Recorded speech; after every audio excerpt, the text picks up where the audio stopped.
ఇప్పుడు ఒక మేధోపరమైన విశ్వాసం తర్కిస్తుంది. ఇప్పుడు నేడు మన సంఘముల విషయంలో అదే జరిగింది. 1940ల చివరిలో బిల్లీ గ్రాహం యొక్క ప్రాణ స్నేహితుడు మరియు గురువు, యూత్ ఫర్ క్రైస్ట్ సహవ్యవస్థాపకుడు, లక్షలాది మందికి బోధించిన సువార్థికుడు చార్లెస్ టెంపుల్టన్ గారు బైబిల్ గురించి సందేహాలతో పీడించబడ్డాడు మరియు చివరికి విశ్వాసాన్ని విడిచిపెట్టి అజ్ఞేయవాది నాస్తికుడు అయ్యాడు.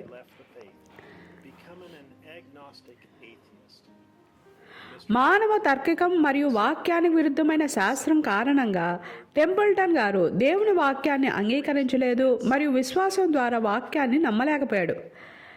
చార్లెస్ టెంపుల్టన్ గారు బ్రదర్ బ్రన్హామ్ కూడికలలో ఒక్కదానిలోనైనా పాల్గొని ఉంటే యేసుక్రీస్తు శక్తి తన కళ్ళ ముందు ప్రత్యక్షం అవడాన్ని అతను చూసి ఉండేవాడు. అతను దీనిని విని ఉంటే, నేను గత రాత్రి తర్కాల గురించి మాట్లాడటానికి ప్రయత్నిస్తున్నాను. దేవుని వాక్యానికి వ్యతిరేకంగా ఏదైనా కాదు. నా ఉద్దేశం కారణం కాదు, కేవలం ఏదైనా తర్కించుట. ఎందుకంటే పౌలు ప్రజలతో తర్కించాడు మరియు ఈరోజు ఇబ్బంది, ప్రజలు వచ్చిన దేనినైనా తీసుకుంటారు మరియు దానిని లేఖనముతో వివేచించరు. కానీ అది ఎప్పుడైనా అది దేవుని వాక్యానికి వ్యతిరేకంగా తర్కించినప్పుడు దానికి దూరంగా ఉండండి. అదే శత్రువు, చూసారా? కానీ అది దేవుడి వాక్యంతో తర్కించేటప్పుడు అదే దేవుడు. చూడండి, అది సరైనది. రెండు తర్కాలు. కాబట్టి మనం వాక్యంతో తర్కించడాన్ని నమ్ముతాము, వాక్యము సరైనదని నమ్ముతాము.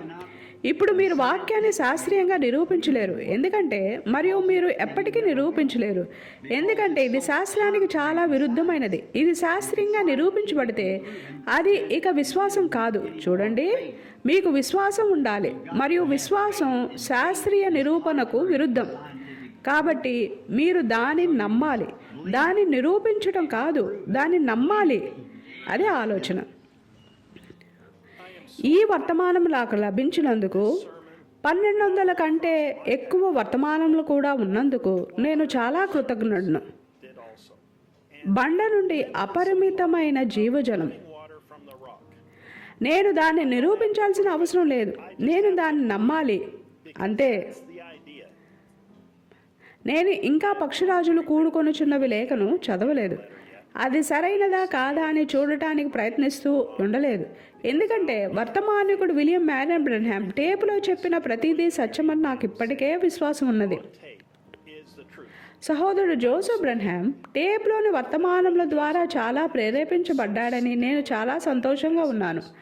ఆయన ప్రతివారం ఈ లేఖల ద్వారా మిమ్మల్ని మరియు నన్ను ప్రవక్త టేపులో మాట్లాడిన ప్రతి మాట ప్రభువు ఇలాగూ సెలవిచ్చుచున్నాడు అని ప్రకటన ద్వారా నమ్మడానికి మరియు అర్థం చేసుకోవడానికి ప్రోత్సహించాలనుకుంటున్నాడు.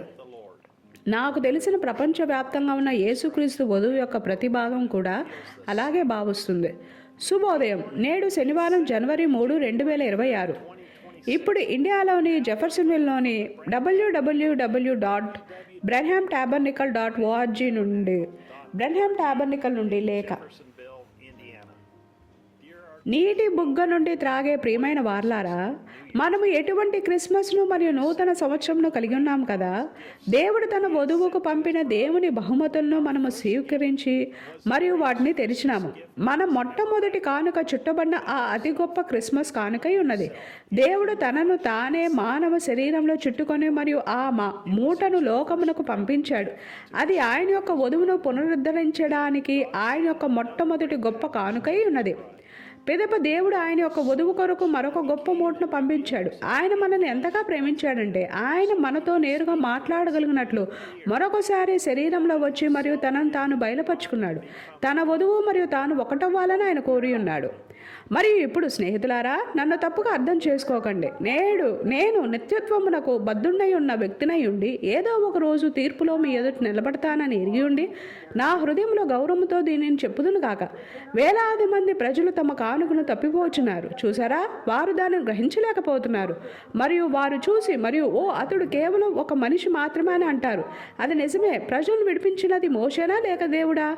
అది మోషేలో ఉన్న దేవుడే ఉన్నాడు. చూసారా, వారు విమోచకుని కొరకు మొరపెట్టారు మరియు దేవుడు వారికి ఒక విమోచకుడిని పంపినప్పుడు అది ఒక మానవుడి ద్వారా ఉన్నది కనుక దానిని చూడటంలో వారు విఫలమయ్యారు. అయితే అది ఆ మనిషి కాదు, అది ఆ మనిషిలో ఉన్న దేవుడై ఉన్నాడు. ఈరోజు మరొకసారి వేలాది మంది ప్రజలు తమ కానుకను తప్పిపోతూ మరియు మీరు టేపులను వినాల్సిన అవసరం లేదు, ఇప్పుడు అభిషేకించబడిన ఇతరులు ఉన్నారు అని అంటున్నారు. మరి అది సత్యమే. కానీ ఆ వ్యక్తి గుండా యెహోవా ఇలాగూ సెలవిచ్చుచున్నాడని పలుకుతున్నట్టు దేవుని చేత నిర్ధారించబడిన స్వరము అది మాత్రమేనని చూడటంలో వారు విఫలమవుతున్నారు. ఆ స్వరము దేవుని యొక్క ఉరీము తుమ్మీమమై అయ్యున్నది. ఈ దినమునకు ఆయన యొక్క అంతిమమై ఉన్నది. మనము ఆయన స్వరమును వింటున్నప్పుడు మనము నిజముగా దేవుని యొక్క నీటి బుగ్గ నుండి త్రాగుచున్నాము. దానికి ఎటువంటి పంపు కొట్టడం, ఎటువంటి లాగడము, ఎటువంటి అతుకులు వేయడము, ఎటువంటి సవరణం చేయడము అవసరం లేదు. పలుకుబడిన ప్రతి మాట మీద మనము కేవలం నమ్మిక ఉంచి విశ్రాంతి పొందుచున్నాము. టేబుల్లో ఉన్న ఆ స్వరమును వినుట ద్వారా స్వయంగా యేసు ప్రకారముగా మనము మన దినములో పరిశుద్ధాత్మ యొక్క నిజమైన రుజువును పొందుకున్నాము. కావున పరిశుద్ధాత్మ యొక్క అసలైన రుజువు అదే. ఆయన నాకు ఇంతవరకు తప్పైన దానిని ఎన్నడూ చెప్పలేదు. అది పరిశుద్ధాత్మ యొక్క రుజువై ఉన్నది. అది వాక్యమును నమ్మగల వారే ఉన్నారు. మీరు దానిని పొందుకోవచ్చును. ప్రతి దినములోని ప్రతి నిమిషము మనము దాని నుండి త్రాగగల ఒక ఊటను దేవుడు మనకు ఏర్పాటు చేశాడు. అది ఎల్లప్పుడూ తాజాగా ఉంటుంది. అది నిలువ ఉండి పాడైపోయినదేదో కాదు. అది ఆయన యొక్క తరిగిపోని స్వయం సమృద్ధి గల ఓటే ఉన్నది.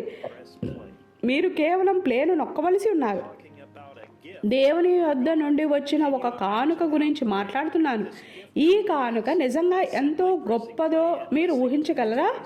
కేవలం సులువుగా ప్లేను నొక్కి మరియు టేపులలో ఉన్న ఆయన యొక్క స్వరమును వినడం ద్వారా మరి అది మాత్రమే మీకు ఒక వడపోత సాధనము, ఒక వడగట్టే జాలి లేదా మరేదైనా అవసరం పడని ఏకైక స్వరము ఈ ప్రపంచంలో అది మాత్రమే ఉన్నది. మీరు కేవలం విని నమ్మి మరియు ప్రతి మాటకు ఆమేన్ అని పలుకవలసి ఉన్నారు. నిత్య జీవమును పొందుకొనుటకు మరియు ఇంకా ముఖ్యంగా ఆయన యొక్క వధువుగా ఉండుటకు దేవుడు తానే ఈ మార్గమును, ఆయన యొక్క ఏకైక మార్గమును ఏర్పాటు చేశాడు.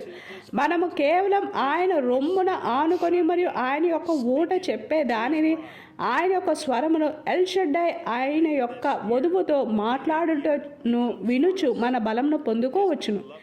ఈ సంవత్సరము ఆయన మన కొరకు అనగా ఆయన యొక్క ప్రియమైన వధువు కొరకు వచ్చునట్టి సంవత్సరమై ఉండునుగాక. మనము గొప్ప ఎదురుచూపుతో కనిపెడుతూ మరియు వేచి ఉంటున్నాము. ఎవరు ప్రత్యక్షం అవ్వడాన్ని చూచుటకు మనము పరితపించామో ఇప్పుడు ఇక ఏదో ఒకరోజు మనము వారిని చూస్తాము. మన పెండ్లి విందుకు పిలువబడి కనురెప్పపాటున మనము ఇక్కడి నుండి బయటకు వెళ్తామని మనం గ్రహిస్తాము. ప్రభువా, ఆ విందు నిమిత్తము వేల మైళ్ళ వరకు ఆ గొప్ప బల్ల పరచబడి ఉండటాన్ని మేము చూస్తుండగా, పోరాటంలో గాయపడిన యోధులు బల్ల ఎదురుగా ఒకరినొకరు చూసుకుని చుండగా, మా చెంపల మీదుగా ఆనంద భాష్యములు కారుచుండగా, రాజు ఆయన యొక్క సౌందర్యముతో పరిశుద్ధతతో బయటకు వస్తాడు. ఆ బల్ల ప్రక్కగా నడుస్తూ మరియు తన సొంత చేతులతో మా కన్నుల నుండి కన్నీటిని తుడిచివేస్తూ, ఇక మీదట ఏడ్వకండి, అందంతా ముగిసిపోయినది, ప్రభు యొక్క ఆనందములలోకి ప్రవేశించండి అని చెప్తాడు.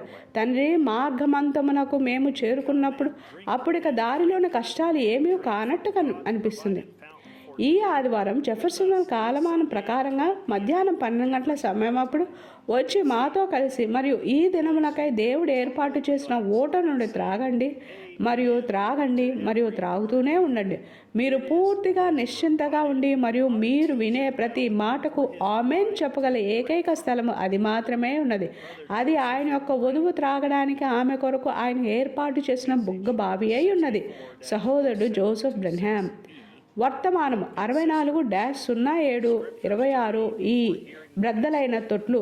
వర్తమానమునకు వినడానికి ముందు చదవవలసిన లేఖనములు: కీర్తనలు 36-9 ఇర్మియా గ్రంథం 2-12-13 పరిశుద్ధ యోహాను 3-16 ప్రకటన 13 మరలా కలిసేంత వరకు దేవుడు మిమ్మల్ని దీవించునుగాక మరియు షలోం.